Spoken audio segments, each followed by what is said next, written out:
नमस्कार. गावरान रसोईमध्ये आपलं स्वागत आहे. आज आपण बनवणार आहोत शेपू फळं किंवा शेपूचे फळं. आपण नेहमीच चकोल्या किंवा वरणफळं बनवत असतो, तशीच ही शेपू फळं. चला मग शेपू फळं बनवण्यासाठी काय काय लागतं बघूया. मी इथे 2 मोठ्या पेंड्या शेपूच्या घेतल्या आहेत.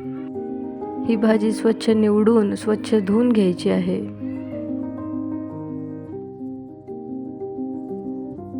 दुसऱ्या बाजूला मी गव्हाच्या पिठाची कणिक मळून घेत आहे. या रेसिपीसाठी लागणारं साहित्य आणि प्रमाण मी डिस्क्रिप्शन बॉक्समध्ये देत आहे. आता अर्धी वाटी तुरीची डाळ घेतली आहे. ती स्वच्छ धुवून भिजत घालायची. डाळ मी थोड्या कोमट पाण्यात भिजवत आहे.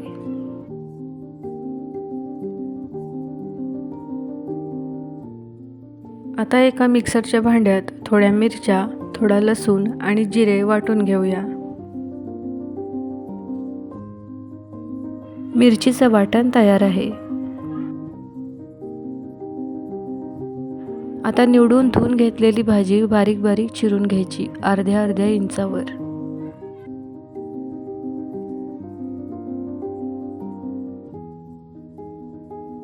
आता गॅसवर एखादं मोठं भांडं किंवा कढई ठेवायची. कढईमध्ये जवळजवळ अर्धा कप तेल घालायचं.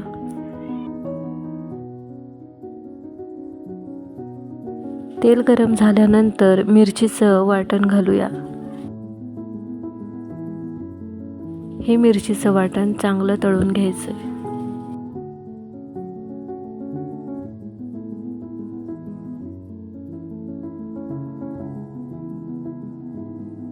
मिरचीचं वाटण तळून झाल्यानंतर आपण भिजवलेली तुरीची डाळ घालूया. डाळ आणि मिरचीचं वाटण चांगलं एकत्र तळून घ्यायचं. आता यामध्ये 1 चमचा हळद घालूया. हळद घालून झाल्यानंतर एकदा मिक्स करून घ्यायचं आणि त्यानंतर आपण चिरून घेतलेली शेपूची भाजी घालायची.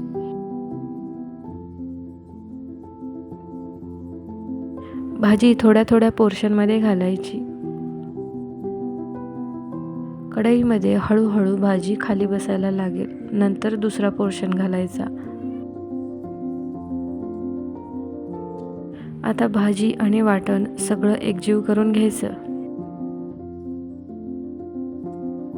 भाजी अर्धी कच्ची शिजलेली असतानाच त्यामध्ये पाणी घालायचं. पाणी थोडं जास्त घालायचं. मला इथे जवळजवळ 1.5 तांब्या पाणी लागलं, म्हणजेच जवळजवळ 4 ग्लास. आता शेवटी मीठ घालूया.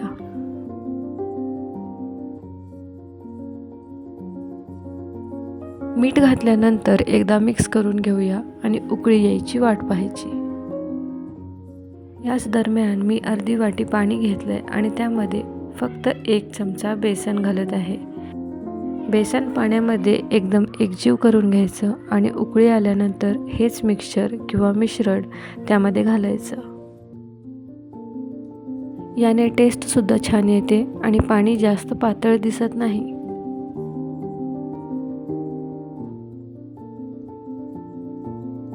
आता आपण सुरुवातीला जी कणिक मळून घेतली होती त्याचे मोठे गोळे घ्यायचे आणि चपाती लाटायची.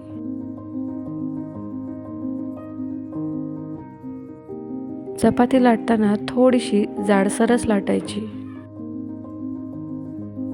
ही फळं पालेभाज्या वापरून केले आहेत, त्यामुळे खूप छान लागतात. आणि थंडीच्या दिवसात तर पालेभाज्या खूप बाजारात येतात, त्यामुळे ही रेसिपी नक्की करून बघा. चपाती लाटून झाली आहे. आता याचे काप काढून घेऊयात.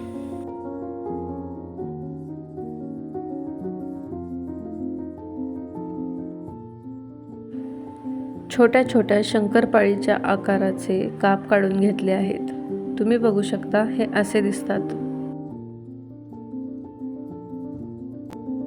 आता शेपूच्या भाजीला उकळी आली की यामध्ये हे काप सोडायचे. थोडे थोडे काप टाकत जायचे. 4-5 काप टाकून झाल्यानंतर भाजी ढवळून घ्यायची. काप भाजीमध्ये बुडले पाहिजेत. मी इथे 3 चपात्या लाटून त्याचे काप करून भाजीच्या पाण्यामध्ये घातले आहेत. बऱ्याच लहान मुलांना शेपू, पालक, मेथी असे पालेभाज्या खायला अजिबात आवडत नाही. तर त्यांना अशा वेगळ्या पद्धतीने पालेभाज्या बनवून त्यांच्या प्लेटमध्ये एकदा सर्व्ह करून बघा. मुलांना हा पदार्थ नक्की आवडेल. शेपू फळांमध्ये खूप पोषक तत्वे आहेत. शिवाय हे टेस्टला पण खूप छान लागतात. आपली शेपूची फळं बनवून तयार झाली आहेत. चला आता सर्व्ह करूया. ही फळं गरम गरम खायला खूप छान लागतात. फळांवर थोडंसं तूप घालूया. यामुळे टेस्ट आणखी वाढेल. गरमागरम शेपू फळं तयार आहेत. तुमच्याही घरात कोणी पालेभाजी खात नसेल तर त्यांना अशी गावरान पद्धतीची फळं बनवून द्या. आणि अशाच टेस्टी रेसिपीज बघण्यासाठी गावरान रसोईला लाईक करा, शेअर करा आणि सबस्क्राईब करा.